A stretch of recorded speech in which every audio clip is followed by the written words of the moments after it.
Good evening, everybody. Thank you very much for joining in. This side, Rahul Magan here, acting as the Chief Executive Officer of Treasury Consulting LLP. And today we are going to speak about a very interesting topic, which is Eurobonds, which is a part of the fixed income market. As you very well understand that a lot of changes is happening in the fixed income market, a lot of stuff which is happening in the fixed income market, and especially when the central banks are coming in the market and doing a lot of activities. We all know that post 2008 fixed income market is getting a very relevant interest by all the traders because central bank has just bombarded the fixed income market with respect to the so-called quantitative easing program which they are running. But at the same time, we need to understand that fixed income market is also a very important market across the globe, and especially when you know, especially when China is joining the SDR.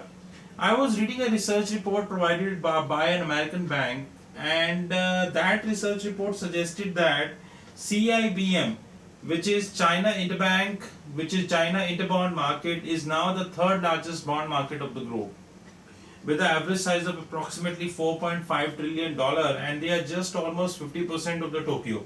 So Tokyo is approximately 10 trillion dollar, and US is approximately 15 trillion dollars or so.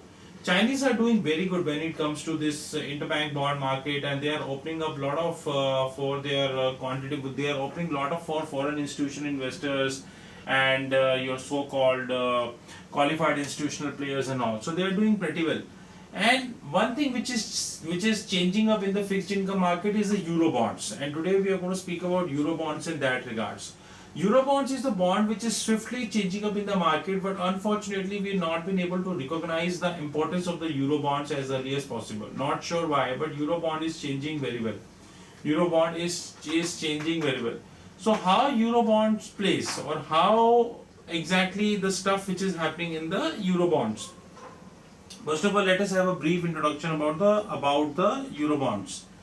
Right? Let me increase the size so that you are able to see to it right.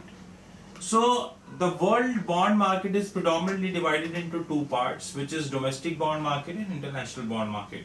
Domestic bond market, as you very well aware of the fact that, which is nothing but the market which is within the country. Like if we consider an example of India, then the domestic bond market size is approximately $500 billion.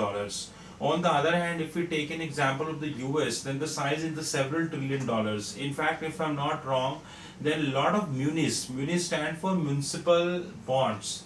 Lot of munis, like US is the largest player when it comes to the munis market. On the other hand, I don't think that any Asian economy, practically China also, which is anywhere near when it comes to the munis market. So it is far ahead in terms of the munis market.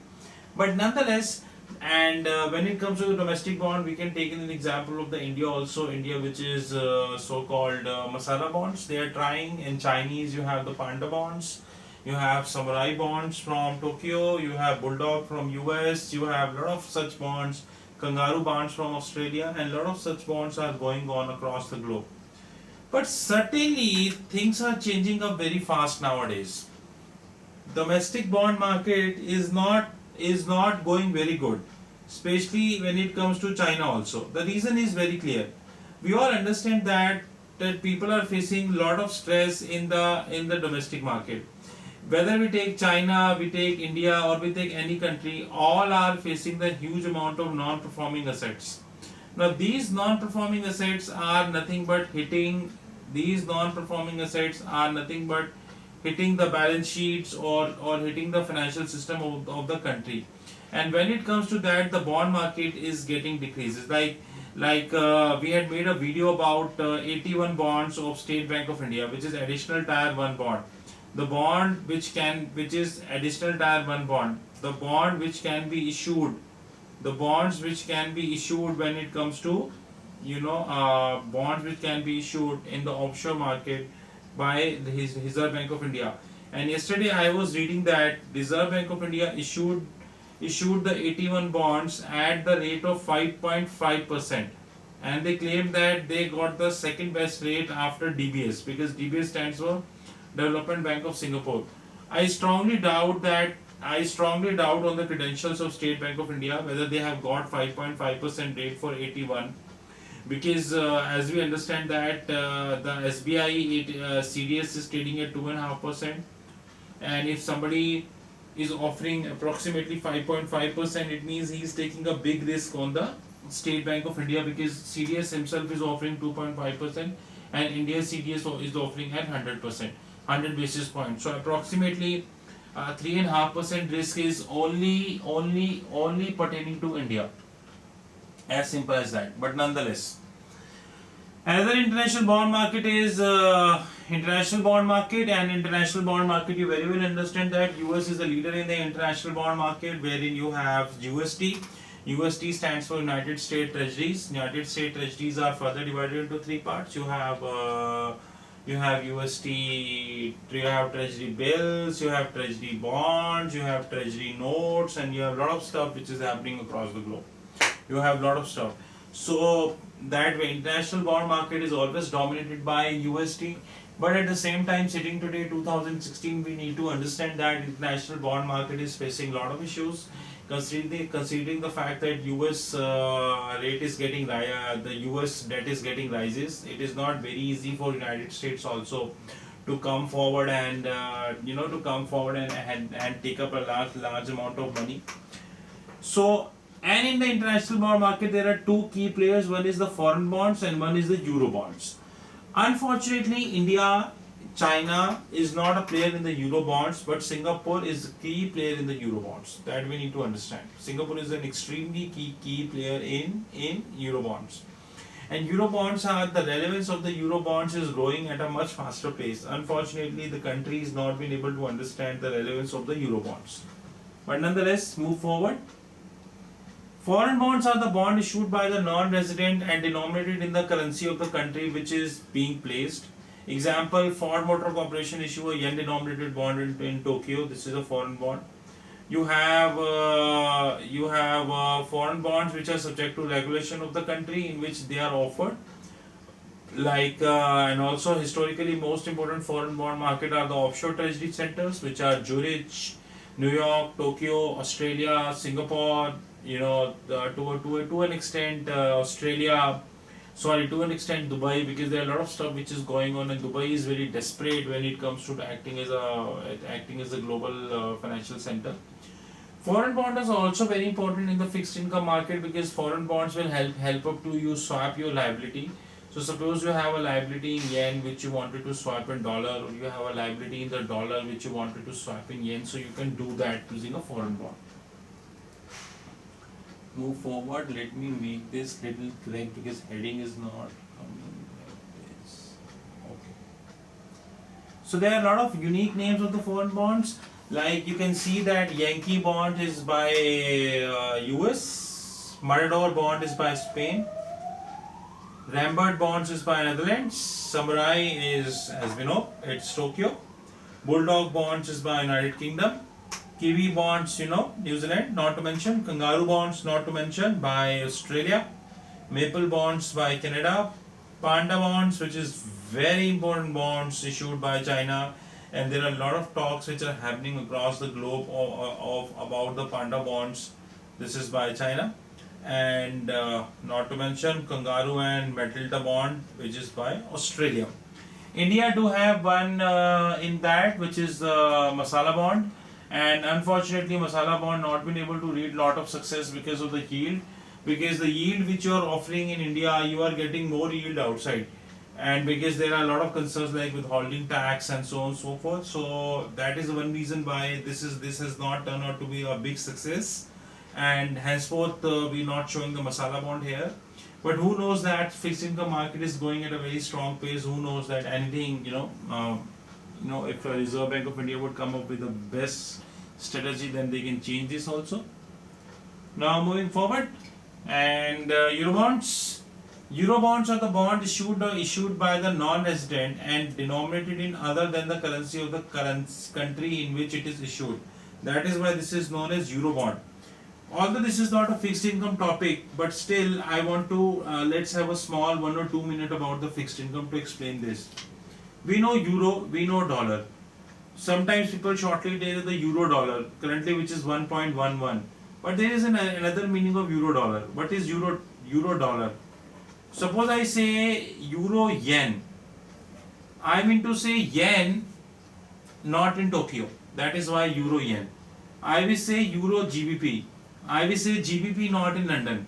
I will say euro dollar, like euro dollar bonds. This is also known as euro dollar bonds. Euro dollar bonds not in US. I will say euro CAD, Canadian denominated bonds not in Canada. So that is one of euro. Suppose I say euro, which is euro denominated bonds not issued in Europe. So let me explain. You have euro yen denominated bonds not in Tokyo. You have euro gbp denominated bonds not in London. You have euro dollar denominated bonds not in euro. You have euro CAD denominated bonds not in Canada, and you have euro denominated bonds not in Europe. If we move forward, then we will get to know that euro bonds are having a very interesting space or very important space in the fixed income market. And because this is a bond which is issued by the non-resident, denominated in some other currency of that country. So take a simple example. These are generally issued and sold simultaneously in more than one market, and thus the advantage of the euro market is that the issuer can raise a large sum of capital from investors across the globe. So take a simple example. I am an American investor. I want to issue a dollar bonds in India. Now, what is the currency of India? INR. Who am I? American investor. Which bond I am issuing? Dollar bonds. Euro dollar bonds. Take a simple example. I am in Luxembourg. So what would be my currency? Euro. And I am issuing euro bonds in India. What is the currency of India? INR. Which bond I am issuing? Euro. And that is euro. So dollar is the dominant currency of the third line which you can read here, and because that is why sometimes it is also known as euro dollar bonds. But time is changing very fast, and I'm sure that over the period of the time we could have euro CNY bonds also. It means an investor who is in China will issue a bond. An investor of China will issue a Chinese denominated bond outside China, in India. So you would have euro yuan bonds also very soon. And I think post SDR, which is 1st October 2013, and considering the fact that market is facing so much volatility, I strongly feel that China is going to open their fixed income market very fast. And if this would happen, it make a lot of sense for the people. I strongly think that it will make a lot of sense for the people, and I think they should move on, to be very honest. Now, Eurobonds are not regulated by the country of the currency in which they are denominated.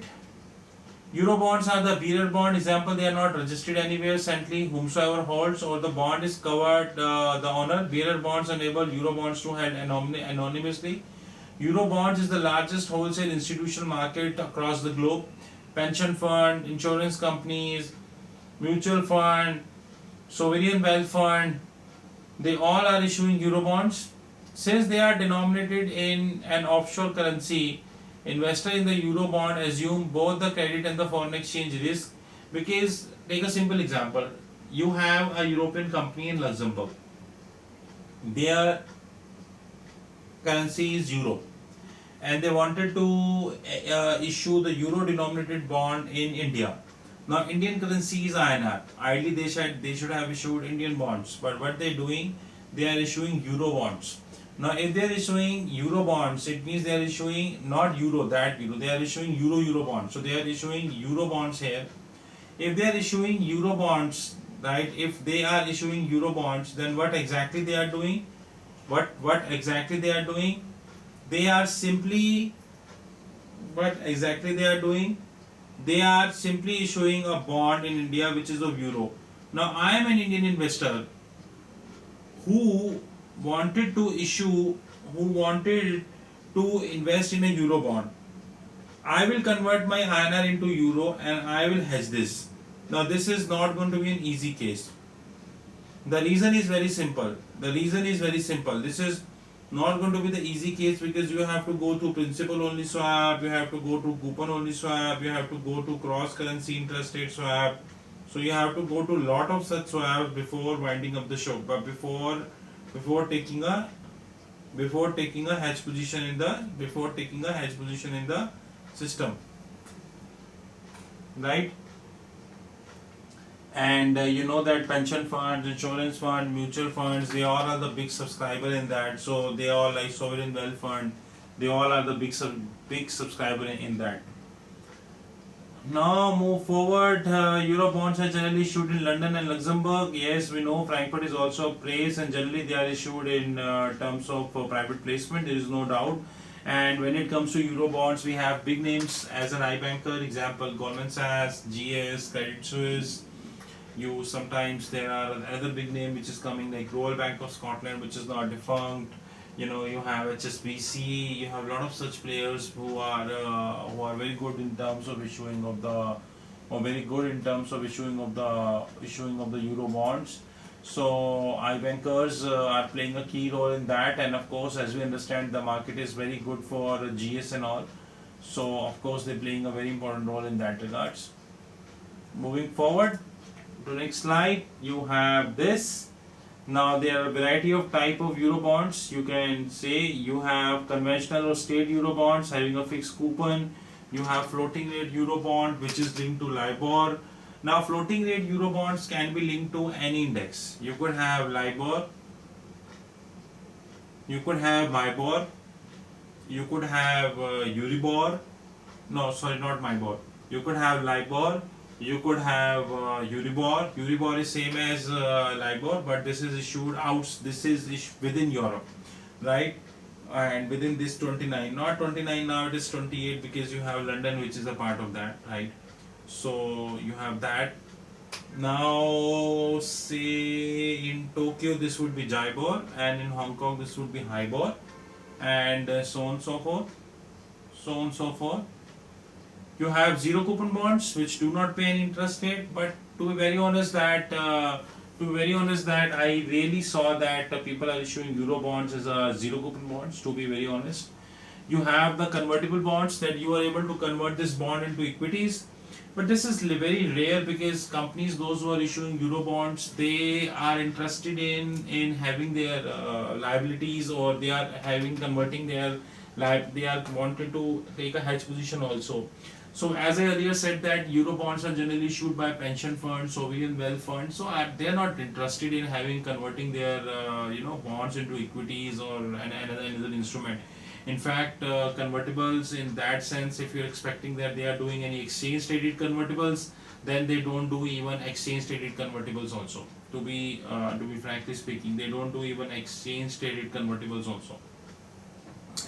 High yield euro bonds I never saw because this is something which is highly investment grade, and considering the fact that it may possible today because I was reading a Bloomberg, I was looking at the Bloomberg TV when I get to know that when I get to know that in Australia there is a big demand which is coming up of the junk bonds.